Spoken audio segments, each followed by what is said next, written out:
सत्संग एक ऐसी जगह, यहां आने से इंसान को अपने बारे में और इंसानियत के बारे में, सबको बनाने वाले के बारे में पता चलता है। जब तक इंसान इंसानियत को नहीं समझता, तब तक वो मालिक से दूर है, वो आत्मिक शांति से दूर है, वो व्याकुल, परेशान, गमगीन, बीमारी से ग्रस्त, चिंताओं से त्रस्त इधर उधर भटकता रहता है। अगर आप बेफिक्री की जिंदगी जीना चाहते हो, अगर आप टेंशन फ्री होना चाहते हो, तो सत्संग सुन के अमल करके देखो। सत्संग में सिखाया जाता है ईश्वर का नाम, सत्संग में सिखाया जाता है असलियत अमलियत के बारे में। सत्संग में काटे जाते हैं जन्मों जन्मों के पाप, सत्संग से दूर होते हैं दुख, दर्द, परेशानियां, टेंशन।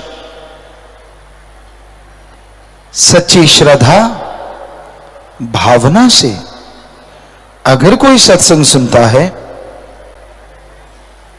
तो उसके अंत्यकरण में बदलाव आ जाता है। आज का दौर, आज का समय कलयुग का घोर समय है।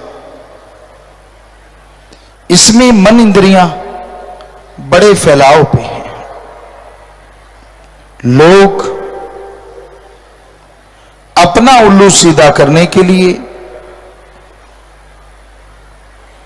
अपना मतलब निकालने के लिए किसी भी हद तक गिर सकते हैं। इस स्वार्थी युग में रिश्ते नाते भी स्वार्थ की वजह से पिस गए हैं, टूट रहे हैं। तो इस स्वार्थी युग से बचने का एकमात्र उपाय है, आप सुमरन करें और सेवा करें। परहित परमारथ, अपने लिए पशु पक्षी परिंदे भी जीते हैं, पर हमारे धर्मों में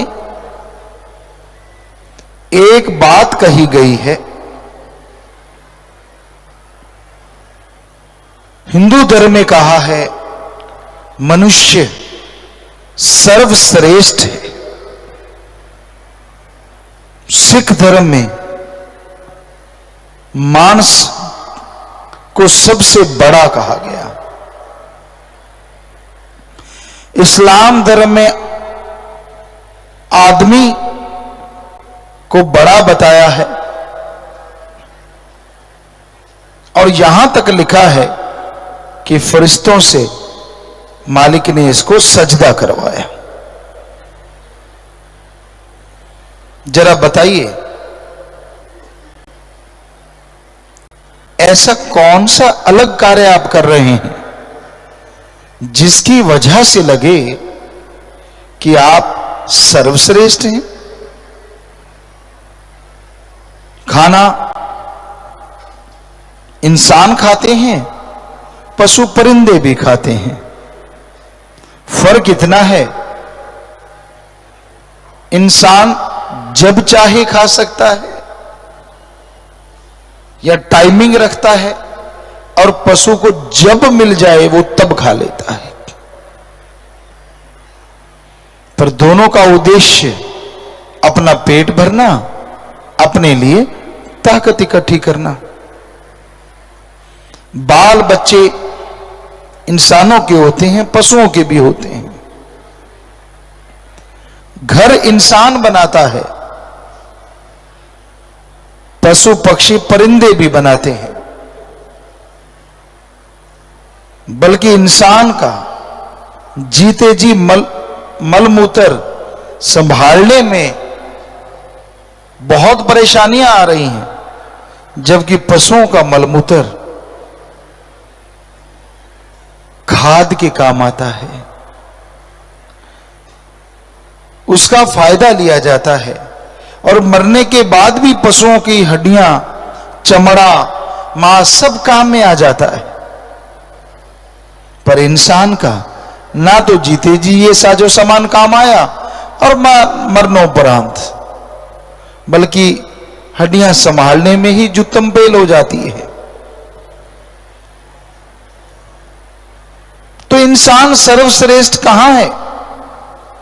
किस मायने में कहें कि इंसान सर्वश्रेष्ठ है?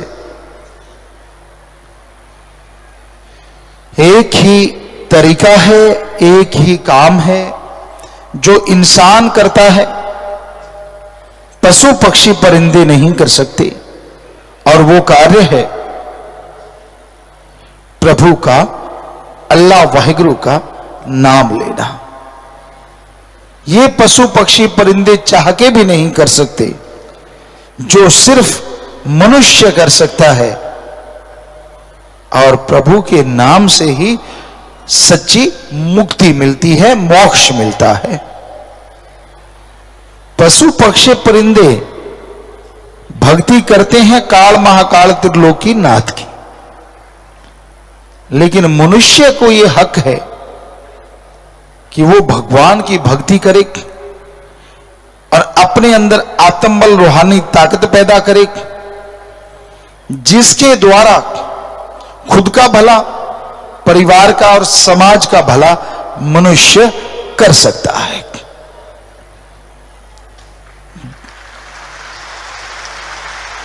जबकि जानवर तो बात बात पे झगड़ा करते हैं। पर आजकल उल्टा भी हुआ पड़ा है। कई जगहों पे जानवर बड़े प्यार से रहते हैं और मनुष्य जानवर बन के झगड़ा कर रहे होते हैं, छोटी छोटी बातों के लिए। कई बार हम बातें सुनते हैं कि झगड़ा हुआ किस बात से, कुछ भी नहीं, कोई बात ही नहीं निकलती। पारा चढ़ गया दोनों का, और जब पारा चढ़ जाता है तो टकराए बिना नीचे नहीं आता। कई बार आप कहते हैं कि मुझे बुलाओ मत, क्योंकि पारा चढ़ा हुआ है। अच्छा है, सुमरण कर लो, एकांत में लेट जाओ 5-7 मिनट, पारा डाउन हो जाता है। पर उस समय अगर कोई छेड़ दे तो ना तो उसकी खैर और ना खुद की खैर, झगड़ा शुरू हो जाता है।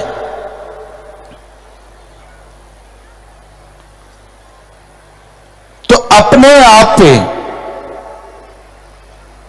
कंट्रोल अगर किया जा सकता है तो उसका एक ही तरीका है, आत्मबल को बढ़ाओ। और आत्मबल बढ़ता है ओम हरि अल्लाह वाहिगुरु राम के नाम से। रोटी खाने से भी आसान है प्रभु का नाम लेना। रोटी खाने के लिए तो कौर तोड़ो, लगाओ, चबाओ, हजम करो, टाइम लगता है। पर प्रभु का नाम एक बार आपने ले लिया तो जीभा से, ख्यालों से जाप करते जाओ, ना कुछ तोड़ना ना कुछ लगाना, बस राम का नाम आप लेते रहो और खुशियों से झोलियां भरती जाएंगी।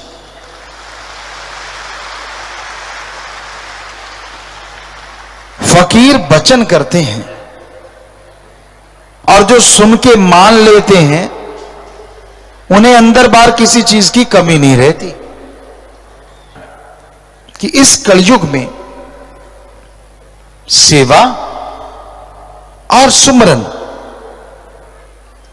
पक्के तौर पे अगर आप करते हैं तो खुशियां आगे पीछे घूमती हैं।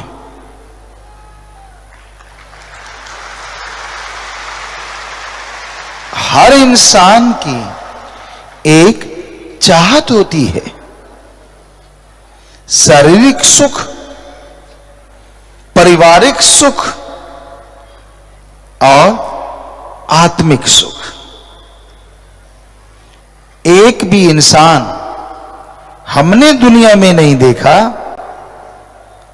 जो ये इच्छा ना रखता हो।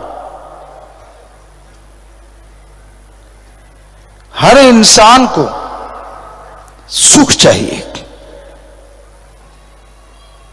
पर क्या चाहत चाहने से पूरी हो जाती है? जी नहीं। इच्छा रखना बुरी बात नहीं, लेकिन उसे पूरा करना चाहते हो तो विधि के अनुसार ही इच्छा पूरी होती है।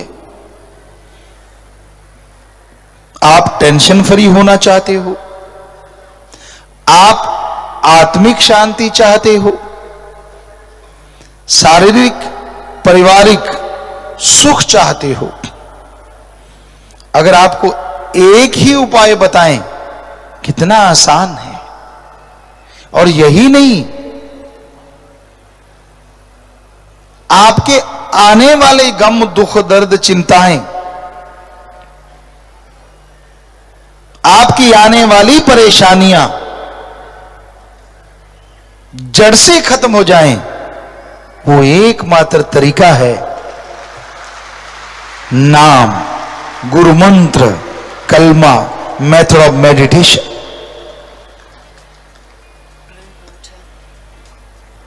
आप कहीं घूम रहे हो, पैरों से चलते रहिए, आंखों से देखते रहिए। ये जीवा तो फ्री है, इससे सुमरन करते रहिए। अगर जीवा को भी तकलीफ नहीं देनी तो ख्यालों से सही। पर आप तो घूमते घूमते जिस पे निगाह पड़ती है उसका बेड़ा तबाह करने की सोचते हैं। कोई पड़ोसी गाड़ी से लेके निकल गया, अच्छा ये गाड़ियों पे और मैं पैदल। पड़ोसी के अच्छे कपड़े ब्रांडेड पहने हैं, कैसे पहन के आया है? सारा दिन ठगी मारता, पहनने ही है भाई। तू ठगी नहीं मारता, बढ़िया है। अगर कोई मारता है तो भगवान को फिक्र, तू क्यों टेंशन ले रहा है भाई? पर ना जी, खेतों में घूम रहा है, पड़ोसी की फसल अच्छी, अच्छा कहता, अच्छा हे भगवान मैंने भी बीज वैसे ही डाला है, मेरी अच्छी नहीं इसकी अच्छी है, तू ऐसे कर ओले ही डाल दे, मैं तो सार लूंगा पर ये ना अच्छी ले जाएगी।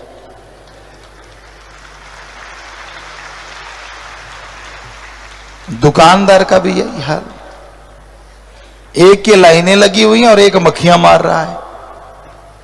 बजाय खुद के मांगने के वो दूसरी तरीके से मांगता है।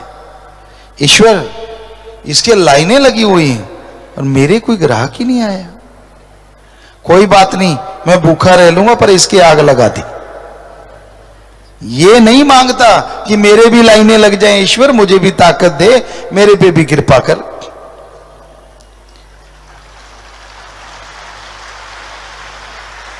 आज ज्यादातर लोग दुखी हैं दूसरों को सुखी देख के।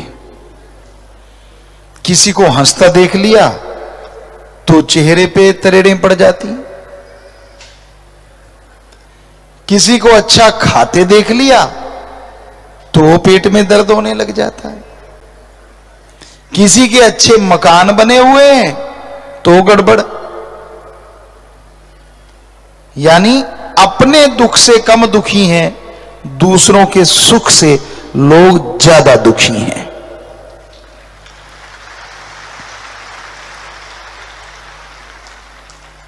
कोई सुखी है, उसको देख के सुखी हो जाओ तो अच्छा है,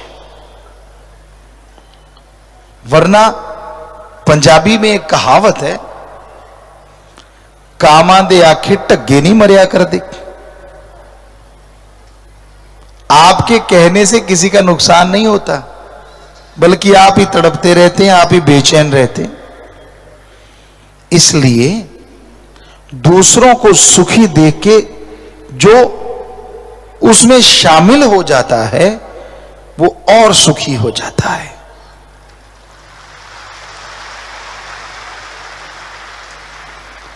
तो हमेशा याद रखिए,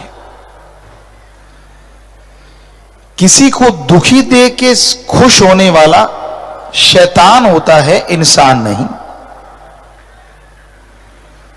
कामना कीजिए सुख की, पर दूसरों के सुख से अपने आप को तकलीफ महसूस मत कीजिए। आज के दौर में लोग बड़े छली कपटी हो गए हैं। As a Guru, as a संत हम जो देखते हैं तो कोई ही मिलता है जो सच का पुजारी है, कोई ही मिलता है जो राम नाम का प्रहरी है कि मैंने सुमरण करना ही है, भक्ति करनी ही है। क्योंकि पूरी जनसंख्या में अगर करोड़ भी है तो बहुत कम है, वो कोई में ही आ गया। तो ऐसे दौर में यहां लोग गप मारते हैं कदम कदम पे। वैसे मालिक ने किया नहीं। कई बार कई बच्चे कहते होते हैं कि अगर बॉडी के पार्ट खुलते होते या पता चलता होता बड़ा अच्छा लगता। आज के दौर में अगर कुछ ऐसा होता, उदाहरण के तौर पे अगर ऐसा होता कि आदमी के माथे पे सायरन बजने लगता जब भी वो झूठ बोलता, तो जरा सोचिए, गाड़ियों के हॉर्न की आवाज ना सुनाई देती, इतने सायरन बजते।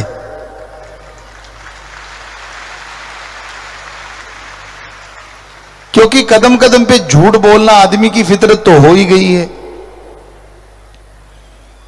चलते चलते झूठ बोलते हैं, सामने बैठ के झूठ बोलते हैं। As a Guru, as a संत जब हम देखते हैं बड़ा दुख लगता है।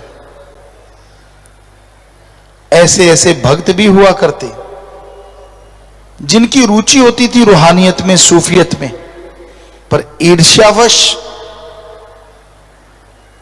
मन के हाथों मजबूर होके वो छलिया बन गए।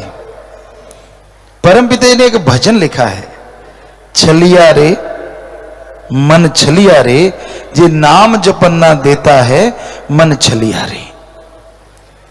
इस जैसा छलिया तो कोई दूसरा है ही नहीं। आदमी इतना सफाई से गप मारता है, इतना सफाई से छल करता है, सामने वाले के होश उड़ जाते हैं। एक दूसरे को मिलते हैं। हमने सत्संगियों को आपको कहा कि जब भी आपस में मिलो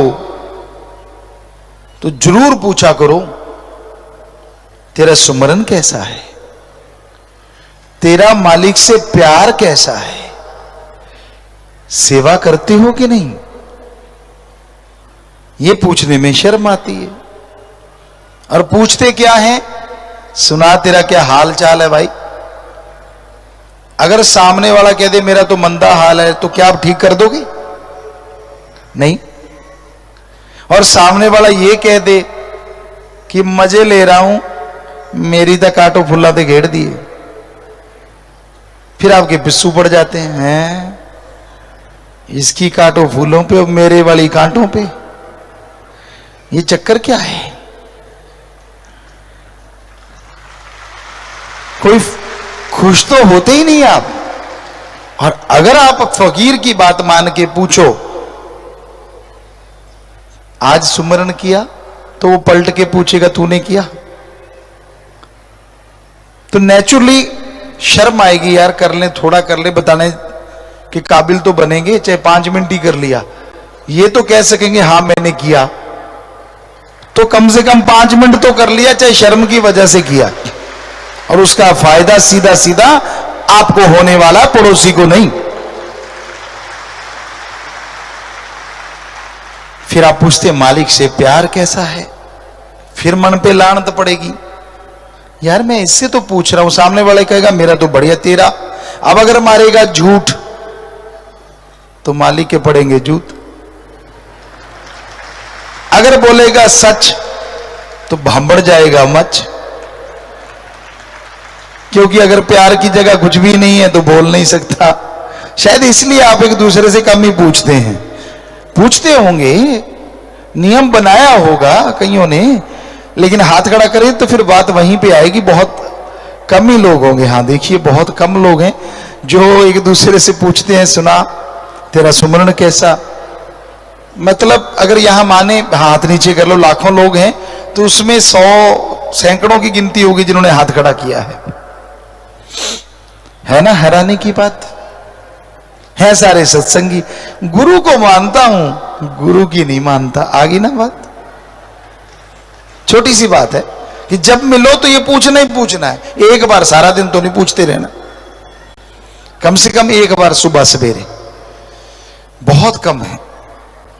और फिर पूछो भाई सेवा करता है कि नहीं, अब नहीं करता तो यही कहेगा भाई नहीं मैं नहीं करता, तो सामने वाला करता तो क्या मैं तो करता हूं, भाई तू भी किया कर।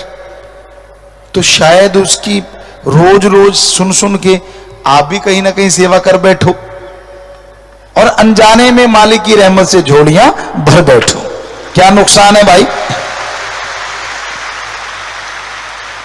तो हम तो यही चाहेंगे कि आप जरूर पूछा करो, बाकी मर्जी आपकी, क्योंकि फायदा आपका होने वाला है। बना बनाया सुमन बनता है, देखो करना ही पड़ेगा 5-4 मिनट बताने के लिए, थोड़ी सेवा करनी ही पड़ेगी क्योंकि अगला पूछेगा। प्यार नहीं है तो भी मालिक से प्यार में बैठना ही पड़ेगा। कईयों के दिखावटी प्यार होते हैं, बनावटी, हाँ जी हाँ जी हाँ जी हाँ जी, और अंदर मन कह रहा होता है ना जी ना जी ना जी ना जी। डबलिंग, डबल फेस,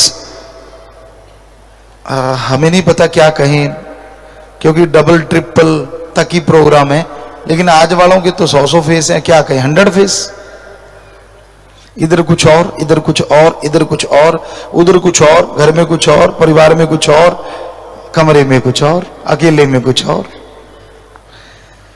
तो इंसान के विचार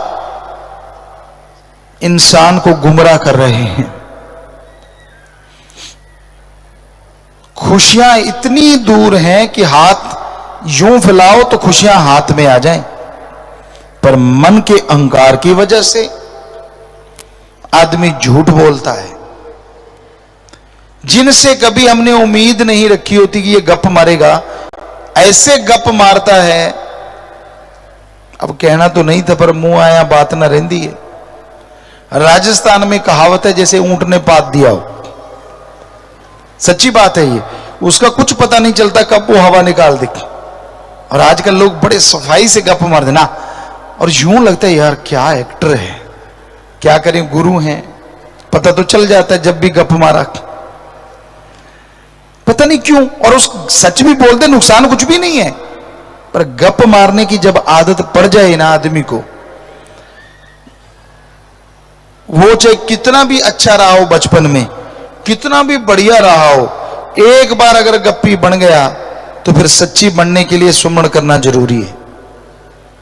आपको हकीकत बताते हैं, जिनसे कभी कल्पना नहीं होती कि ये जरा जरा सी बात पे ठोकेगा, वो भी ठोक रहे होते। बड़ा दुख लगता है, क्योंकि फकीर के सामने तो कुछ भी हो, सच बोल जाओ तो हो सकता बना बनाया सुमरनी दे दे, हो सकता बना बनाया खजाना बख्श दे। और अगर बोल दिया झूठ तो बना बनाया खजाना वहीं गिर जाता है।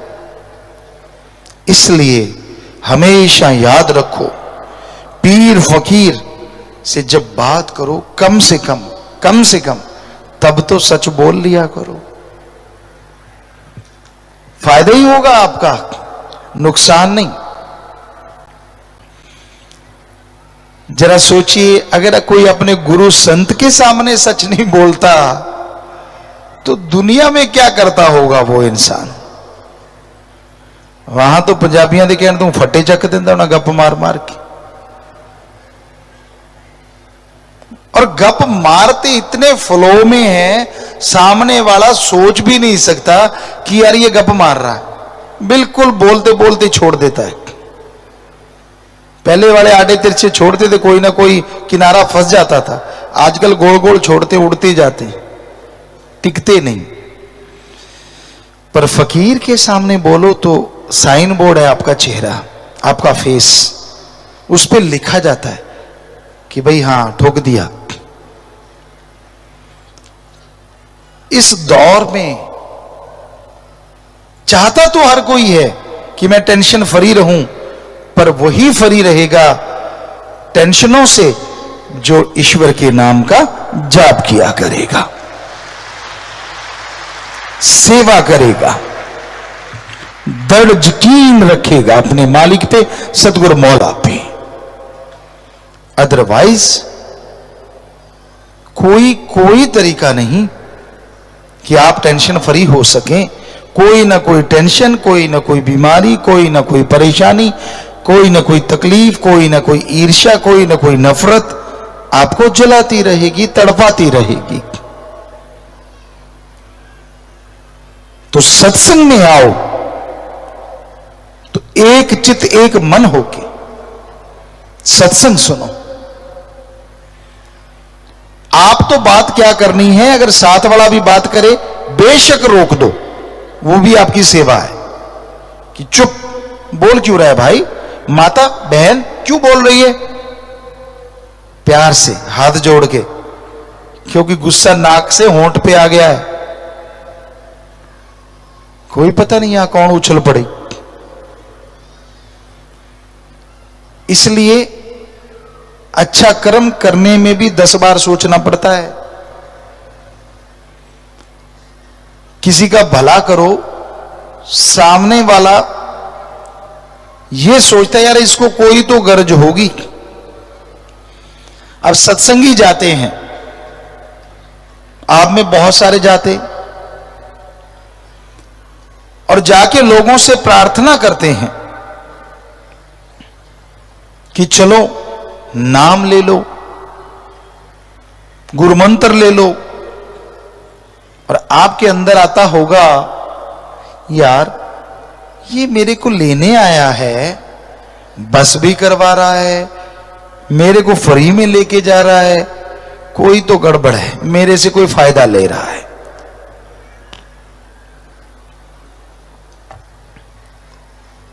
पर उसको ये नहीं पता कि ये शाह सतनाम शाह मस्तान जी का दर और यहां के प्रेमी जन ऐसे बेगर्ज हैं, आपसे कुछ लेंगे नहीं बल्कि आपको बहुत कुछ दिलवाने के लिए सत्संगों में लेके आते हैं। उस परम पिता परमात्मा की दया में रहमत दिलवाने के लिए, आपके पाप कर्म खत्म करवाने के लिए। पर जो नए भाई बहनें आते हैं, कहीं ना कहीं सोच फिर भी आती है, पर आपकी सोच शायद वहां तक नहीं जाती। ये आपसे कुछ लेने नहीं आते, या आपसे कोई गर्ज नहीं रखते। और यही कारण होता है कि जब ये बेगर्ज सेवा करते हैं तो एक ऐसा है जो बेगर्जों की सेवा करने वाले को माला माल कर देता है, वो सतगुरु अल्लाह वाहिगुरु राम झोलियां भर देता है, दया में रहमत से माला माल कर देता है। इसलिए लोग सेवा करते हैं, आपका भला करते हैं। कई तो ये सोच के भी नहीं करते, उनका काम होता नहीं यार ये तड़फ रहा है, इसकी तड़फ को शांत करना है, ये बुरे कामों में फंस गया, इसको बचाना है, बेगर्ज कहते हैं इसे। पर वो मालिक तो देखता है ना, वो तो पल पल की खबर रखता है। अब कई लोग नशा करवाते हैं, कई लोग दंगा करवाते हैं, आपने सुन ही लिया। उनका मुद्दा ये नहीं होता कि लोग कितने दुखी होंगे, कितने परेशान होंगे, उनका मुद्दा होता है हमारा नाम हो, हम पावर में हो, हमें ताकत मिले, हमारा नंबर आ जाए, दुनिया मरे खपे कुछ हो जाए, उनको कोई लल्ला खखा इससे नहीं होता। ऐसे लोग लानत के काबिल हैं, जिनको कोई दर्द नहीं होता। पर इन्हीं में ऐसे लोग हैं जो दूसरों के दर्द को अपना दर्द बना लेते हैं। जितने भी आप सत्संगी बच्चे, सेवादार बच्चे हैं, वाकई आपके अंदर इंसानियत का दर्द कूट कूट के भरा हुआ है।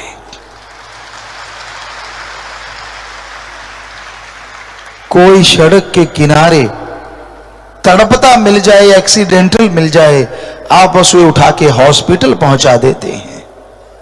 यहां तक कि हमारे ये नौजवान बेटे बेटियां दूसरों को बचाने के लिए गांव गांव, शहर शहर जाके रैलियां निकालते हैं, जहर मत खाओ, जहर मत खाओ, जहर मत खाओ, नशा मत करो। और यही नहीं, कहीं कोई पागल मिल जाता है, उसका इलाज करवा के उसको घर घर पहुंचा रहे हैं। सतयुग से भी बढ़ के ये सेवा कर रहे हैं, क्योंकि तब तो ऐसा कोई मिलता ही नहीं था जो नशा करता हो। अब तो मिलते भी हैं और उनकी सेवा करके इनके हृदय रूपी कमल सेवादारों के खिलते भी हैं। धन्य जननी और धन्य वो बाप जिनके बच्चे परहित परमार्थ सेवा करते हैं। बहुत मुश्किल है जी इस कलयुग में दूसरों के लिए समय लगाना, अपनों से फुर्सत नहीं। मेरा बेटा, मेरी बेटी, मेरा फलां, मेरा ये, मेरा वो, मैं बकरे की तरह करते करते करते करते सारी उम्र गुजर जाती है। और जिनके लिए मैं किया, वो बेड से उठा के नीचे पटक देते हैं, कहते चक थोड़ी देर में फूकाएंगे, लेटा रहे। वो शिक्षा देने के लिए है कि आने वाली पीढ़ी को शिक्षा मिले। आदमी कितने तरह के इत्र लगाते हैं, आप में से भी कोई सेंट बेंट लगाते होंगे। हम नहीं रोकते, कुछ भी लगाते रहो भाई, हम तो वैसे एक उदाहरण दे रहे हैं। अच्छे कपड़े पहनते, कईयों की आदत होती है सलबट नहीं पड़नी चाहिए, दे प्रेस पे प्रेस करो, करो जितनी मर्जी प्रेस करो, हमें कोई दिक्कत नहीं। बढ़िया बन ठन के आना। पर क्या आपको पता है, जब आखिरी समय आता है, जो आपके अपने हैं ना, वो आपको बेड से उतार के नंगा कर देंगे नहलाने के बहाने। जो भी घड़ी, जो भी जेवरात बॉडी पे हैं, उतार लेंगे। हमने एक बुजुर्ग से पूछा, आप इनकी घड़ी क्यों उतार रहे हो? तो आगे से थोड़ा वो मजाकिया था, कहने लगा जी इसने कौन सा टाइम देखना है। हमने कहा टाइम नहीं देखना तो फिर आपको दिक्कत नहीं होनी चाहिए, घड़ी तो इनकी है। कहने लगे इसमें पानी पड़ जाएगा, हमने कहा जब इसमें ही पानी पड़ गया सारे में तो घड़ी में पड़ जाएगा तो क्या आफत आ जाएगी? ना जी ना, वो खुद बर्तनी होती है। कई बेचारे बुजुर्ग भूखे मर जाते हैं, पर मरने के बाद लड्डू जलेबियां खूब खिलाते हैं दूसरों को, ताकि नाक ना छोटा हो जाए। पता नहीं आदमी का नाक कभी बड़ा नहीं, हमने देखा है, वो जितना मालिक ने बनाया उतना ही रहता है। पर यह कहावत है कि नक नहीं रहना, पंजाबी में गदौड़ा फेरा करते थे। गदौड़ा क्या? चीनी और घी के थेपड़े से बने होते थे। एक बार हमने देखे थे किसी के पीछे, और बल्कि पंजाबी में तो एक कहावत बनी हुई है, देख लेंगे जो तेरे पीछे गदौड़ा फेर देंगे। आजकल के बच्चों को तो पता ही नहीं गदौड़ा होता क्या है। अच्छी बात है, नहीं पता तो लेना भी क्या है, क्योंकि जीते जी तो सूखे रोट और मरने के बाद घी डोलते हैं ऊपर। क्यों? क्योंकि हमारा बाप तो घी खाते खाते मर गया। लानत ऐसी औलाद पे। अरे जीते जी बढ़िया कपड़ा दो, खाने को दो, सेवा करो। वो चाहे आपको गलत बोलते हैं मत सुनो उनकी, आप अपनी मर्जी से कार्य करते रहो, पर कम से कम वो मां वो बाप जो आपके जन्मदाता हैं उनका निरादर तो मत करो, उनको मारो तो मत।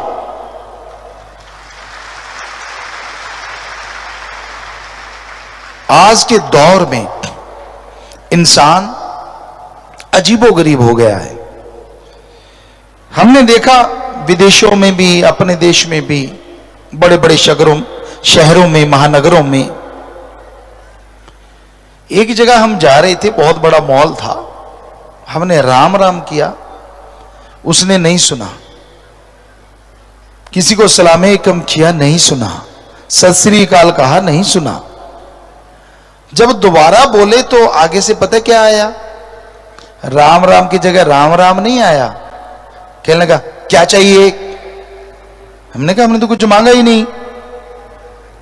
कहता फिर बुलाया क्यों? अरे राम राम बुलाया है। तो ऐसा लगता है जैसे गुनाह कर लिया हो, क्योंकि उनके पास फुर्सत ही नहीं होती। जोड़ तोड़, उसकी जेब कैसे काटूं, इसकी कैसे काटूं, उसके कैसे निकालूं, इसके अंदर काफी मोटा माल है। आदमी नहीं, माल समझते हैं आदमी को। उनके पास एक ही बैंक होता है, लेना बैंक। देना बैंक की जगह जीरो। लेना, देना के नाम पे उनका मुंह पीला हो जाता है। अच्छा देना पड़ेगा। तो अजीबोगरीब दुनिया है, बड़ी स्वार्थी, बड़ी बेढंगी। यार दोस्त इस युग में सच्चे हैं, सहेली मित्र पर बहुत बहुत कम। ज्यादातर गर्जी हैं, स्वार्थी हैं। आपके पास धन दौलत है, जमीन जायदाद है, राज पहुंच है, आप ऑफिसर हैं, या बुरा ना मानना घर में बेटी बहू कोई सुंदर है तो आपसे वो लोग हाथ मिलाएंगे जिनको आपने कभी देखा भी नहीं। अगर ये रुतबा चला गया, अगर ये पैसा चला गया, तो नए लोगों ने तो हाथ क्या मिलाना है, आपके जानकार भी पीठ घुमा के खड़े हो जाएंगे, मुंह घुमा लेंगे, यार वो आ रहा है, अगर मुंह लगाएंगे तो कुछ मांगेगा। इतना गर्जी युग है ये, बड़ा ही स्वार्थी। पर इस स्वार्थी युग में जीना तो है, तो रहना मस्त होना होशियार चाहिए। अंदर मस्ती रखो, खुश रहो, लेकिन होशियार भी रहो। ये ना हो कोई आपको बेवकूफ बना के आपको लूट के चला जाए, धर्म के नाम पे, जात के नाम पे, मजहब के नाम पे, किसी बात के नाम पे। क्योंकि यहां बड़े उस्ताद घूम रहे हैं, उनकी उस्तादी इसी में है, बातों की खाते हैं, सामने नहीं आते हैं। अगला ही डब्बू कुत्ता कानते, वो वाली बात है।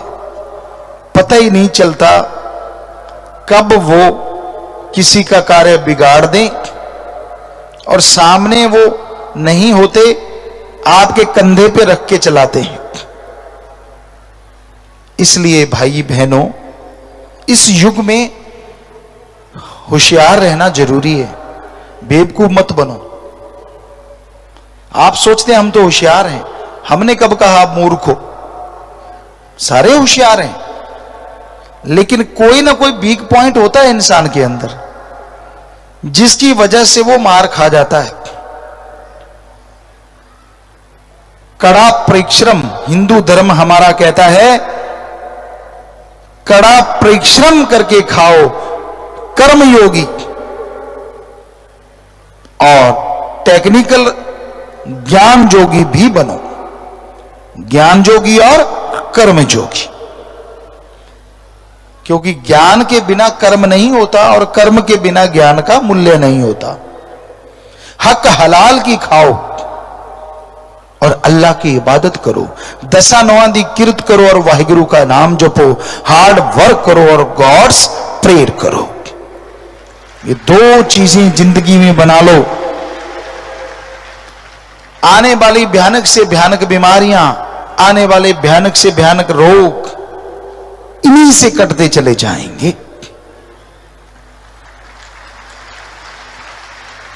शरीर ईश्वर ने दिया है, एक्सरसाइज वगैरह जरूर करें, पर आत्मा के लिए सुमरन भी जरूर करें, क्योंकि अगर अंदर बुझा हुआ है शरीर, फिर हाथी जैसा क्यों ना हो तो भी कोई फायदा नहीं, और अंदर खिला हुआ है तो शरीर बिल्कुल दुबला पतला क्यों ना हो, वो आदमी सुखी है।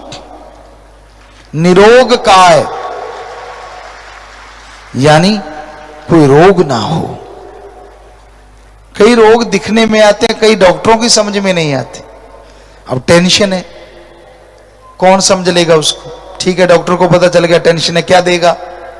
नशे की टेबलेट्स दे देगा, इंजेक्शन दे देगा, ताकि आपको नींद आ जाए और नेचुरली आप ठीक हो जाएं।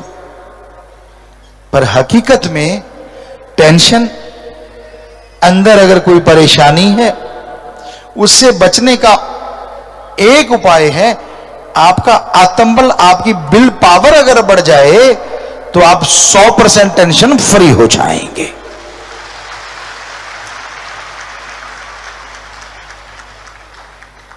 और आत्मबल का टॉनिक बाजार में नहीं मिलता। एलोपैथी, होम्योपैथी, आयुर्वेदा, नेचुरोपैथी, किसी भी पद्धति में चले जाइए, आपको ऐसा कोई टॉनिक नहीं मिलेगा जिससे आत्मबल बढ़ जाए। पर एक हैरानीजनक बात आपको बताते हैं, वो टॉनिक आप सबके अंदर मौजूद है, बाहर से लाने की जरूरत ही नहीं। जिस तरह धरती में पानी, तिलों सरसों के दाने में तेल, फूलों में खुशबू और तेल छुपा रहता है दूध में घी, उसी तरह आपके अंदर आपका आत्मबल है, विल पावर है। उदाहरण के तौर पे दूध से घी लेना हो तो शाम को जाग लगाया जाता है। पहले तो सारा दिन दूध गर्म होता है, फिर जाग लगाते हैं, वो जम जाता है, फिर उसको बिलोते हैं, मक्खन आता है, धीमी आंच पे गर्म करते हैं, छाछ अलग और घी अलग हो जाता है। ये एक तरीका है ना जी दूध से घी लेने का। उसी तरह आपके अंदर जो विल पावर है, आपके अंदर जो आत्मबल है, जिससे गम दुख दर्द बीमारियां यूं उड़ जाती हैं, उसे लेने के लिए भी एक तरीका है। और उस तरीके को हमारे हिंदू धर्म में कहते हैं गुरु मंत्रा, नाम दीक्षा। सिख धर्म में कहते हैं नाम या शब्द, इस्लाम धर्म में कहते कलमा, और English forgive the gods word या मेथड ऑफ मेडिटेशन। वो शब्द है जिनका अभ्यास लगातार करने से आत्मबल बढ़ता है, और आत्मबल से गम दुख दर्द चिंताएं मिट जाया करती हैं। यहां लाखों लोग आज आए हैं, और 5.5 करोड़ लोग गुरु मंत्र ले चुके हैं। सुनने वाली बात, इसी मेथड ऑफ मेडिटेशन से, इसी गुरु मंत्रा से लोगों ने कैंसर, एड्स, भयानक से भयानक बीमारियों को अपने आत्म बल से, प्रभु की कृपा से मात दे दिया, उनको हरा दिया। आपको यकीन नहीं तो लोग हाथ खड़ा कर रहे हैं। हमने बोला नहीं, भयानक बीमारियों को कैसे चुटकियों में मात दी। जिनको ऐसे हुआ वो हाथ तो खड़ा करें जरूर। आप देख सकते हैं कितने लोगों के हाथ खड़े, और ये हमने इनको पहले पढ़ाया नहीं कि हाथ खड़े करना। कईयों को ये होता है यार गुरुजी ने पढ़ा रखा होगा, नहीं, वो तो वो पढ़ाते हैं जिन्होंने पैसे लेने होते, यहां तो पर चढ़ावा चढ़ता ही नहीं। सो हाथ नीचे कर ले, मालिक खुशी दे बेटा। पता ही नहीं, जिनके कर्मों में कुछ नहीं था, नेह कर्म लोगों के कर्म बना दिए, और मौत जैसे भयानक कर्मों को पल में जरा सी खरोंच में बदल दिया। लोग बम धमाकों के अंदर से जिंदा निकल आए। लोग भयानक से भयानक एक्सीडेंट से चारों तरफ के लोग मरे, लेकिन बीच में जिंदा रह गए। क्यों? क्योंकि वो ओम हरि अल्लाह वाहिगुरु का नाम जप रहे थे। और जब उसकी छत्र छाया में कोई बैठता है, उसकी भक्ति करता है, तो उसके अंदर इतनी शक्ति आ जाती है कि बीमारियां उसका बाड़ बांका नहीं कर पाती। कोई पैसा नहीं लगता। सबसे हैरानी की बात, कोई चढ़ावा नहीं देना, कोई धर्म जात मजहब नहीं छोड़ना। आप अपने धर्म में रहो, जो पहनना चाहते हो पहनते रहो। अरे भगवान ने क्या लेना है कि आपने जीन्स पहनी है कि पैजामा, आपने शर्ट पहनी है या बनियान, स्लीव वाला पहना है या स्लीवलेस पहना है, उसने क्या लेना है इन चीजों से? उसने तो देखना है तू कौन से कर्म कर रहा है, तेरे अंदर कौन सा प्रोग्राम चलता रहता है हर टाइम। अगर गलत चलता है तो फल गलत मिलेगा, और अगर अच्छा प्रोग्राम आप चलाते हैं तो नेचुरली आम का पेड़ बोओगे तो आम ही आएंगे ना, और बबुल का पेड़ बोओगे तो उसमें आम नहीं कांटे आएंगे इतने बड़े बड़े। सो ये तो आपके हाथ में है, आपके कर्म आप कैसे करते हैं। तो प्यारे साथ संगतियों, इस भयानक दौर में अपने आप को सुखी रखें, परिवार को सुखी रखें। इसके लिए अति जरूरी है कि आप प्रभु के नाम का सुमरन जरूर किया करें। कई बार आप कह देते हैं कि मेरे पास तो टाइम नहीं।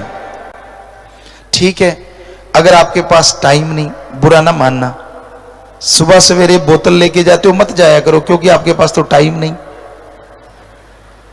वो तो एक दिन ना आए तो चक्कर पड़ जाता है। क्या हो गया? आपके पास टाइम नहीं, ठीक है, खाना मत खाओ 5-7 दिन, क्योंकि आपके पास तो टाइम नहीं। अगर आपके पास टाइम नहीं तो नींद मत करो, क्या जरूरत है, टाइम तो आपके पास है ही नहीं।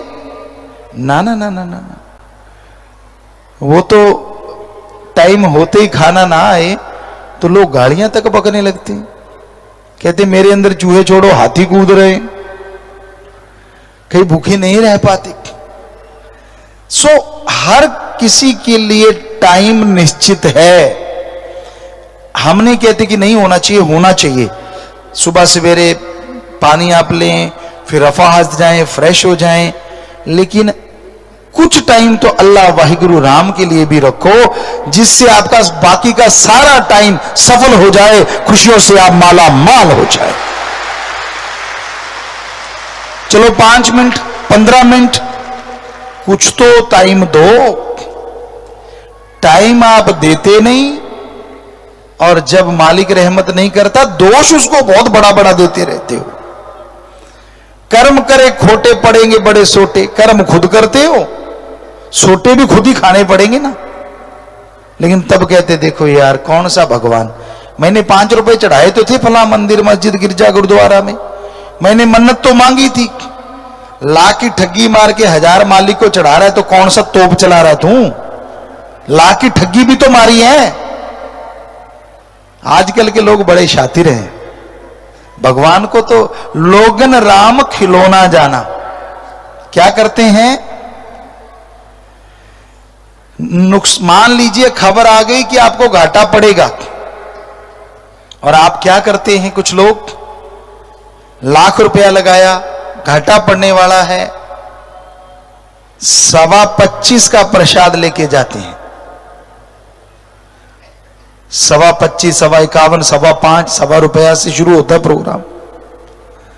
प्रसाद लेके जाते हैं 25.25 का, और मन्नत क्या मांगते हैं? हे मालिक, मैंने जो 1 लाख लगाया है उसका 5 लाख तो कर ही देना, मैं तुझे 25.25 का प्रसाद चढ़ाऊंगा।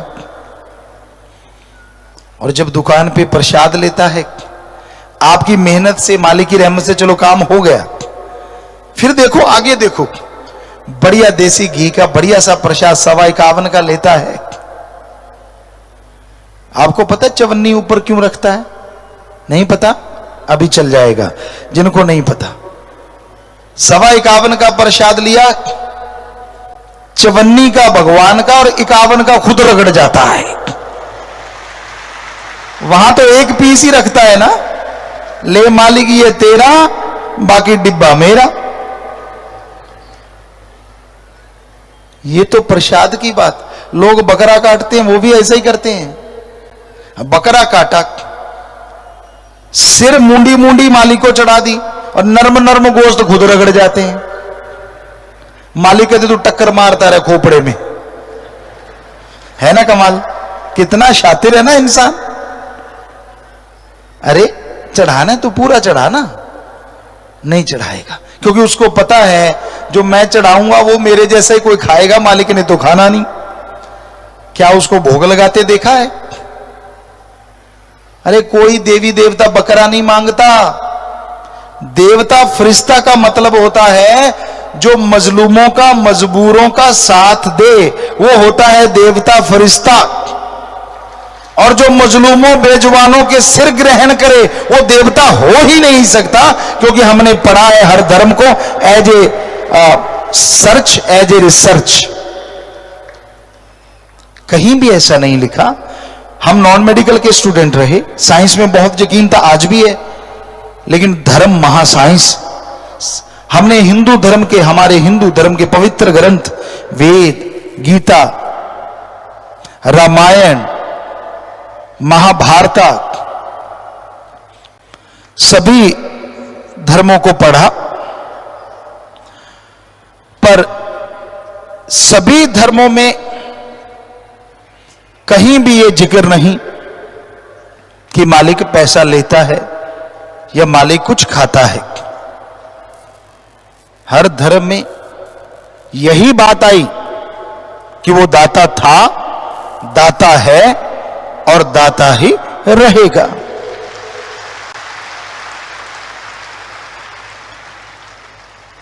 तो खाली झोली लेके जाया करो ताकि आपकी खाली झोली देख के वो और भर दे। आप तो खुद कुछ लेके जाते हो तो वो सोचेगा यार भगवान क्या कहेगा, इसके पास तो पहले ही बहुत है, मैं इसे और क्या दूं, और झोली होगी खाली तो वो भर देगा। इसलिए पाखंड ढोंग ना करा करो। वो कभी किसी से कुछ लेता ही नहीं।